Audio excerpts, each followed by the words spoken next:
Welcome to rSlash Am I the Butthole, where OP kills his girlfriend's father. Will I be the butthole if I break up with my girlfriend when her dad died because of me? I'm a 20-year-old guy and my girlfriend is 19. Her dad was my godfather. When I was 8, I really wanted this brand new toy that my parents wouldn't buy for me. They said it was too expensive. He drove to the mall to go buy it for me, and he was killed in a car accident on the way back. I started dating my girlfriend last year. I thought that she was the one for me. Funny, kind, and someone who I have common interests with. She made me feel really special. But then she cheated on me with another guy. When I told her that I'm ending it, she just mumbled, My dad is dead because of you, and now you're leaving me? And it just really rattled me. I don't know what to do about it right now. She said that I should be decent enough to give her a second time after the pain that I caused her family. Would I be the butthole for ending our relationship? Yo, this relationship is screwed up! Does this woman actually, genuinely, truly blame you for her dad's death?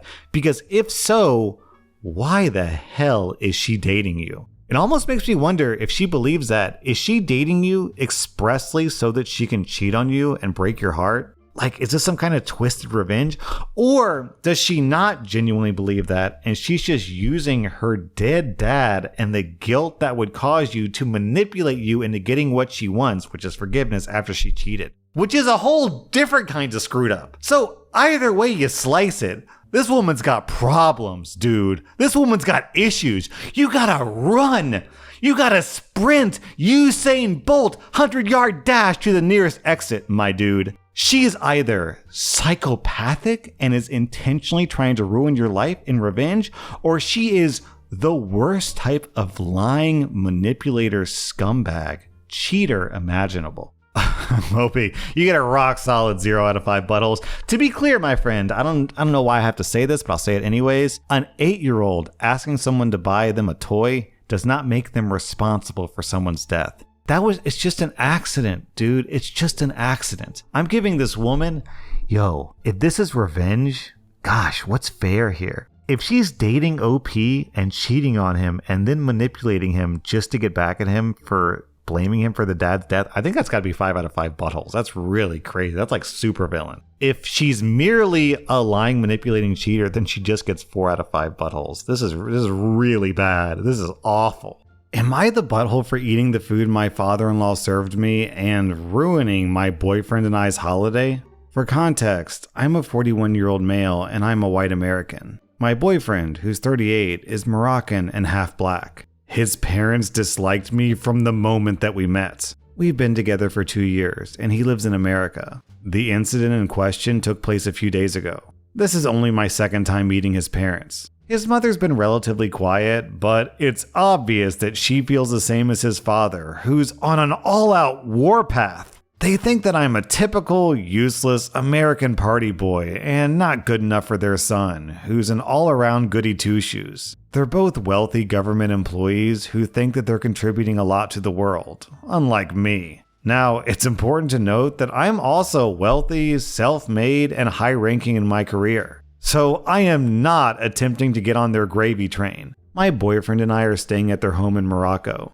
The 4 of us sat down for dinner cooked by their private chef. Oh, interesting. Everybody got a bowl of some Moroccan food that smelled really good. I noticed that mine looked paler than the others and didn't have as much of a smell. I didn't comment at first, but then his father outright said, as if he was doing me a favor, that he told the chef to put a portion for me aside before she added any of the seasoning, because your palate wouldn't be able to handle the spice well. I have no issues with spicy food. I could tell that my boyfriend was already uncomfortable, and he told his father that I could eat what they're eating. I managed to keep my cool despite being really pissed off and told him in no uncertain terms that I could handle spicy food. So my father-in-law took my food and went back to the kitchen. When he returned, my food was a shade darker than everyone else's.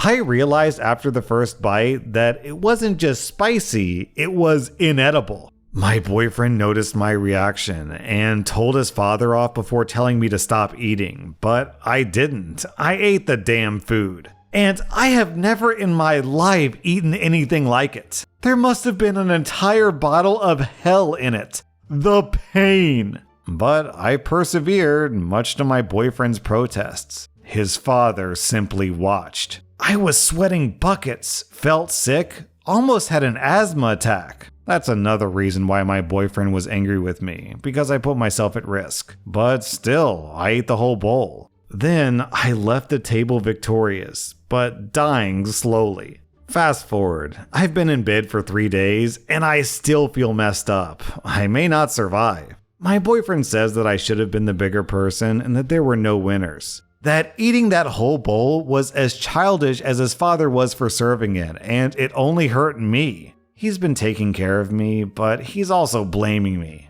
I don't think that I was the butthole, even if the last 3 days of our vacation have gone down the drain. Also, OP clarifies in an edit that his boyfriend's parents do know that he's gay and they've accepted that. Also, OP posted an update. I've apologized and I'm forgiven. I punished myself enough for my boyfriend's liking, but he agrees that his father is a butthole and he could stand up for me more. I love the comments on this post. Late Magazine says, "You may not think that you're the butthole, but your butthole thinks you're the butthole." And OP replies, "We will never be friends again. You're right." Also, Discount Mithril says, "Play shitty games, win shitty prizes." I think my rating's gonna be everyone sucks here except for the boyfriend who did try to stick up for you, just probably not enough. Clearly, the boyfriend's parents and OP are equally petty. I'm giving them all 1 out of 5 buttholes except for the boyfriend who gets 0 out of 5 buttholes. Am I the butthole for going to my birthday dinner without my husband when he wasn't ready on time? It was my 40th birthday a few days ago, and we had a reservation for a table at a nice restaurant for 7 p.m. It takes about 20 minutes to drive to the restaurant, so I plan to leave the house at 6:30 to build in time for traffic and picking up my dad. My husband, who's 43, decided to do a bit of work on his car about half an hour before we needed to leave. At 6:30, when the kids and I were waiting by the door, he was still doing it. He hadn't changed and hadn't showered. I told him to quickly get ready, but it got to 6:50 and he still wasn't ready yet, so I decided to just leave without him. He has a habit of always running late when we go out, and he's always the last one to be ready. Normally, I can tolerate it since it only sets things back by 10 minutes at the most, but my birthday dinner was important to me, and I'd been looking forward to it for weeks. Making us wait for 20 minutes was taking it too far, so I yelled out that we were leaving and left because I didn't want to lose the table since we would have arrived at about 7:20 if I waited for him. I called the restaurant to let them know that we would be late, and we luckily still had our table. But my husband didn't show up at the restaurant, and when we got home, he was mad at me. I told him that I was tired of him not respecting my time and always making people wait for him, and that he could have made his own way to the restaurant.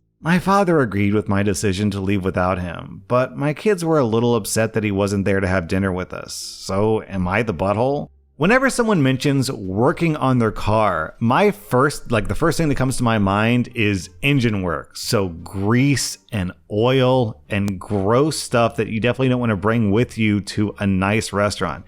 It is possible he was doing cleaner work, like, I don't know, washing his car maybe, but that would still make you gross. Vacuuming the inside, that would make you gross too. Is there any work you can do on a car that doesn't make you dirty? Really weird behavior. The time he decided to go work on the car and get himself all dirty is the time I would have decided, if I were in his shoes, to go take a shower and shave and, put on nice clothes to get ready for the nice dinner. Also, skipping out on your birthday dinner is bad enough, but the big 4-0 stings even more. OP, your husband sounds like a douchebag. I'm giving you 0 out of 5 buttholes. I'm giving your husband 2.5 out of 5 buttholes. Am I the butthole for freezing out my wife after she told people that passionately hugging me does nothing for me? For context, I'm a 56-year-old man and she's a 47-year-old woman. We've been together for 26 years, married for over 20, and we have 1 child. We always try to make the most of our weekends together, and yesterday was no exception. We had a day out shopping, had food, then met up with acquaintances for a few drinks before heading home.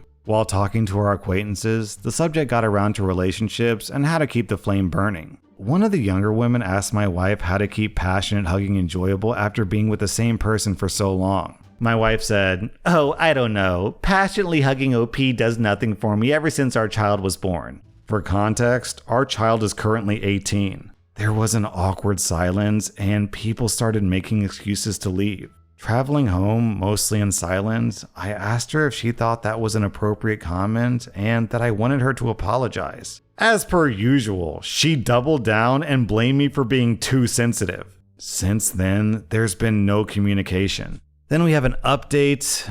She said that she meant penetrative, passionate hugging means nothing to her because she's unable to finish that way ever since childbirth. But that is not what she said in public. I knew there was an issue, so we bought tools to help her tighten up, but she never used them. Typically, when we do it, there's a lot of foreplay, oral, and occasionally toy play. That would give her 3 to 4 O's before penetration started. I thought that she enjoyed the intimacy. I don't guilt her into doing this. When we had our child, I waited 10 months before we resumed physical intimacy. She tried to blame the comment on menopause and the few drinks that she had, but I'm not buying it. That's an excuse, not an apology. I'm also not the typical Scotsman. No deep-fried Mars bars for me. I do a physical job and I run 5K every second day. To be truthful, I'm feeling shock, shame, embarrassment, and emasculated. I can't imagine ever being intimate with her again.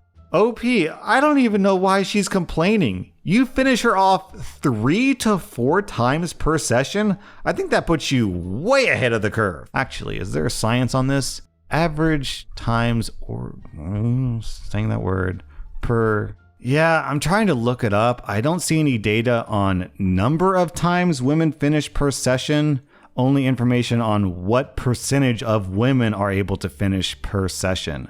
But I have to imagine 3 to 4 finishes is not what the typical woman experiences, right? Not what the average gal gets to enjoy. And she complains about that? She complains about 3 to 4 times? What does she expect? 8 to 10? At that point, she's just gonna be sore, man. Regardless, that is a super mean thing to say in mixed company. OP, you get 0 out of 5 buttholes. I'm giving her, 3 out of 5 buttholes? Am I the butthole for expecting my wife to do most of the pool upkeep?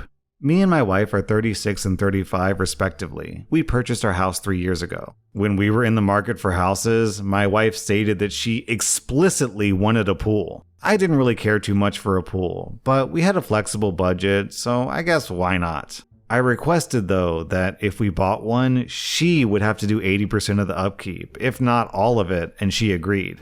Fast forward to now. I've done 90% of the upkeep, and my wife has had an excuse every single time I ask her to help me clean the pool, or check the alkalinity or pH level of the pool. She's always too tired or she'll do it later. I let it happen the first couple of times, but it's kind of getting frustrating now. But luckily, I have 2 employees who are extremely helpful. My 7-year-old son and 6-year-old daughter. They're very well paid, no complaints so far. Yesterday, my employees were using their time off to go to school, so I got to cleaning. Technically draining, but it took long enough that it was just about done by the time my wife got back home. By the time that we were heading to bed, I asked her if she could clean it on Saturday or I could help her, but she hit me with, "I'm busy." She does not work on Saturday. I got kind of upset about it and told her that she should be doing 100% of the upkeep anyways, and I'm going to stop taking care of the pool from now on. She just told me to stop bluffing and went to sleep. Fast forward to this morning, and she doesn't even want to discuss anything pool related or even anything related with me.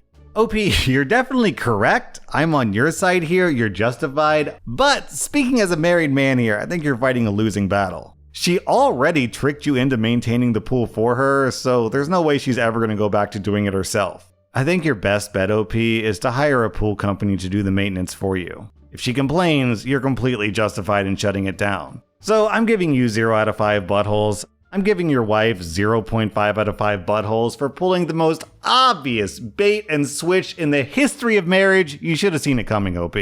That was rSlash Am I the Butthole? And if you like this content, check out my podcast where I publish the exact same episodes. Also, hit that subscribe button because I put out new Reddit videos every single day.